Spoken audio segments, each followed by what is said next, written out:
হনুমানের মতো আবার চেহারা হয়ে গেল। এটা কোনো বিরিয়ানির জন্য না, এটা হচ্ছে donate box. Can you imagine that ma'am?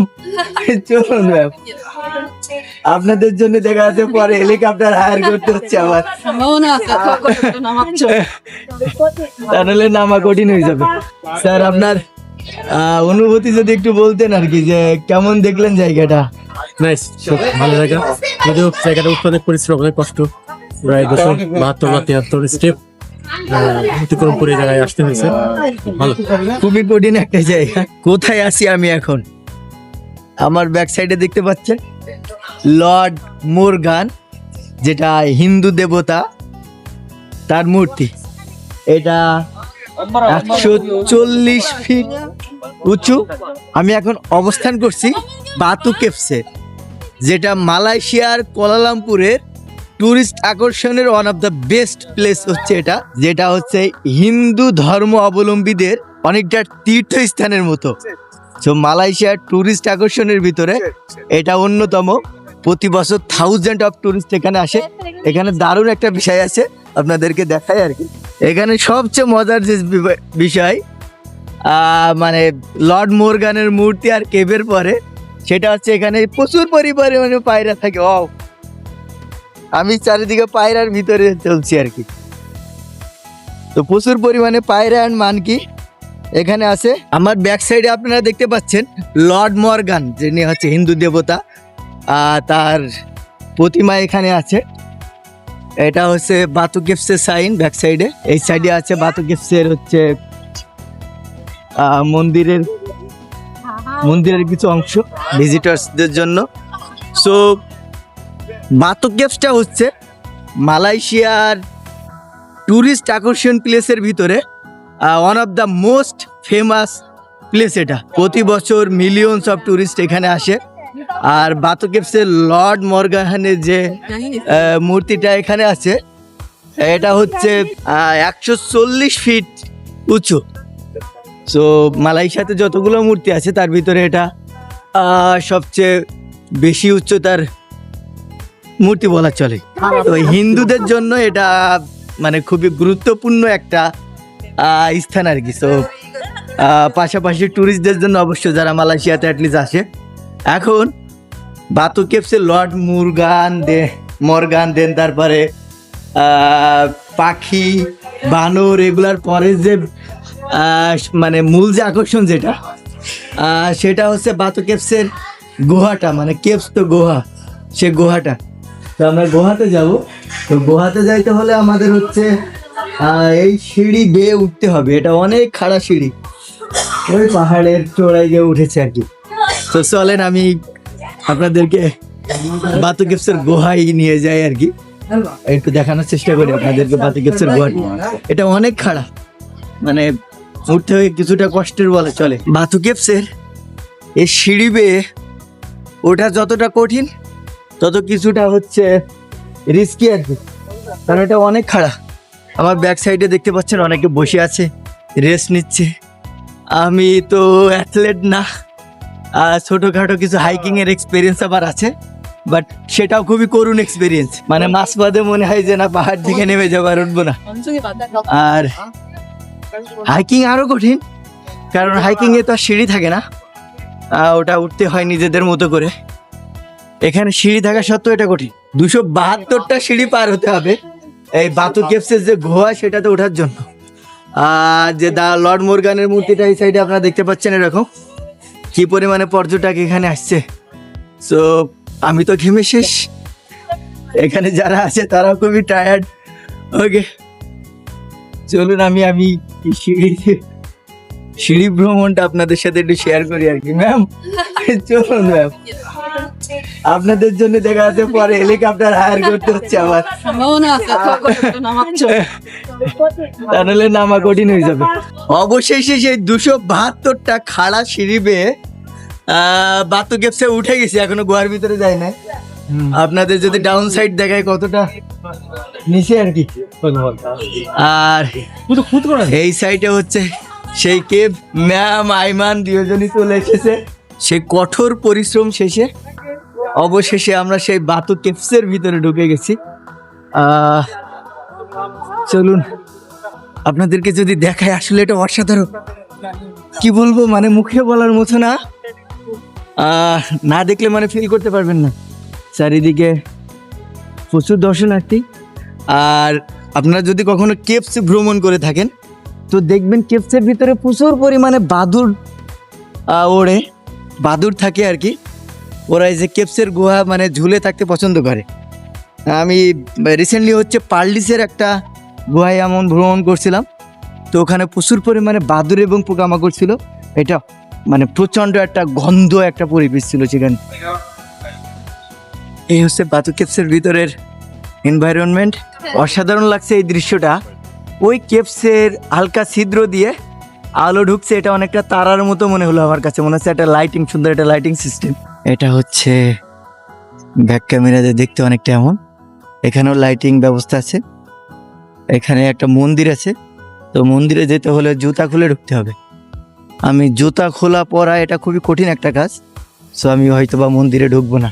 বাতু কেভসের এই গুহাটি 400 মিলিয়ন বছরের পুরাতন আর কি। আমি জানি না এটা কিভাবে আবিষ্কার করে, ফসিল কিংবা এটা সেটার মাধ্যমে, প্রাণী দিয়েও ফসিলের মাধ্যমে আবিষ্কার করে, তাদের বয়স নির্ধারণ করে। বাট গুহার বয়স কেমন নির্ধারণ করে এটা সম্পর্কে আমার প্রপার কোনো আইডিয়া নাই।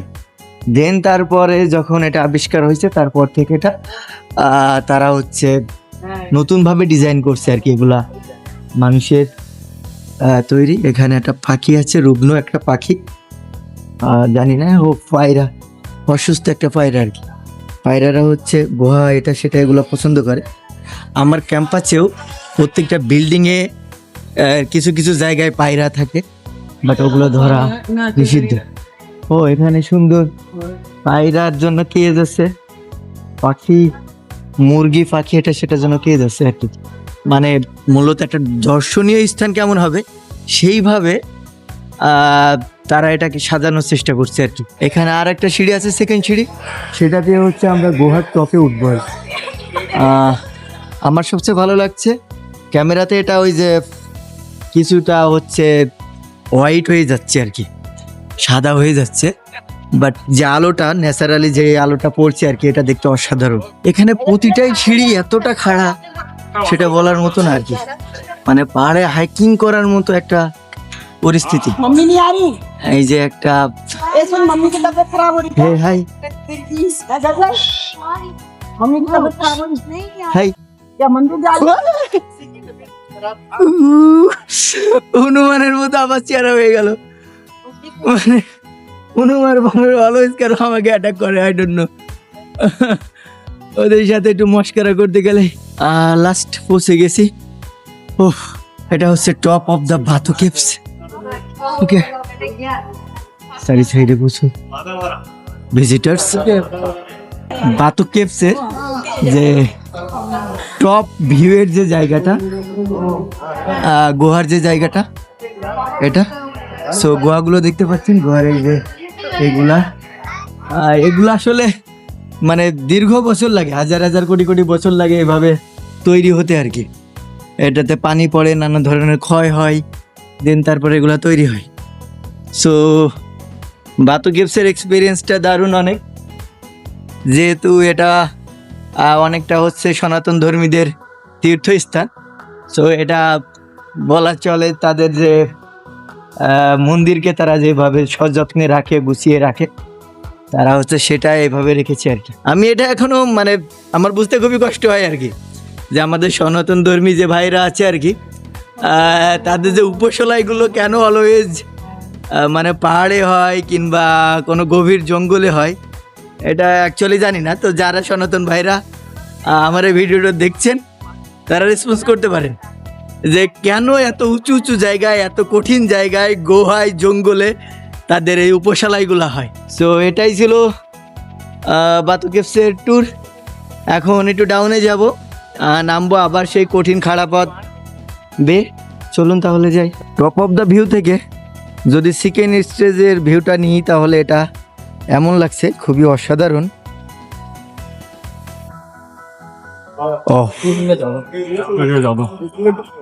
দেখেন কতটা খাড়া আর কি, মনে হচ্ছে আমি একদম মানে সমুদ্রে ডাইভ দেওয়ার মতো একটা অবস্থা। আমাদের বাতু কেভসের ব্যাক সাইড এটা দেখা প্রায় শেষ। আমার সাথে আছে আমার ক্যান্টনমেন্ট কলেজের স্যার আপনার অনুভূতি যদি একটু বলতেন আর কি, যে কেমন দেখলেন জায়গাটা? নাইস, খুব ভালো জায়গা।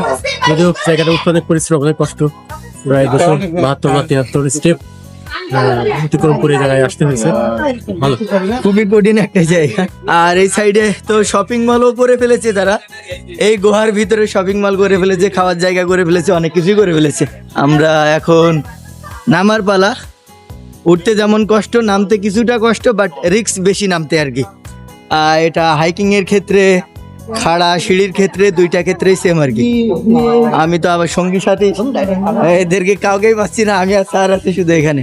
বাতু কেভসের লর্ড মর্গানের সেই মুরগান না মর্গান, আচ্ছা মুরগান আর কি, সেই মূর্তিটা, প্রতিমা।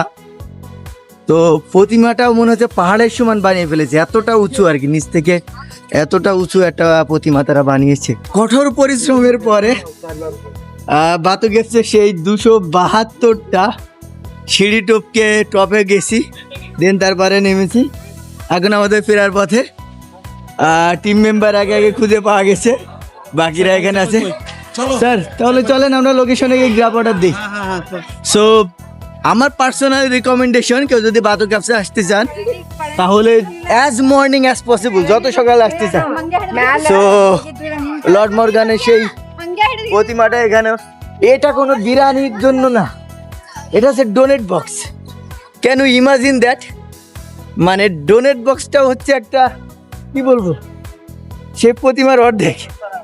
ও জানি না কত পরিমাণে ডোনেশন আসে। তো সব মিলে জায়গাটা অসাধারণ, অসাধারণ একটা জায়গা। আর বিশেষ করে এখানে যে পাখি আর যে বানরের যে সমাগমটা, সেটা আমাকে প্রচুর মুগ্ধ করেছে। এতগুলো পায়রার ভিতর দিয়ে নিজেকে উপভোগ করা, চারি সাইডে পায়রা, মাঝে আমি। সো অসাধারণ একটা এক্সপিরিয়েন্স। চলুন আমি লাস্টে আপনাদের আবার পায়রাদের সাথে সাক্ষাৎ করাতে চাই, দেন আমরা হচ্ছে আমাদের গন্তব্যে ব্যাক যাব। চলুন সর্বশেষ পায়রাদের সাথে আপনাদের সাক্ষাৎ করাই। সো চারি সাইডে শুধু পায়রা আর পায়রা, শুধু পায়রা চারি সাইডে। বাচ্চা হচ্ছে পায়রা নিয়ে এখানে মজা করছে। সো এই ছিল আমাদের বাতু কেভস ট্যুর। দেখা হবে নতুন কোনো একটা ভিডিওতে, সেই পর্যন্ত ভালো থাকবেন, আল্লাহ হাফেজ।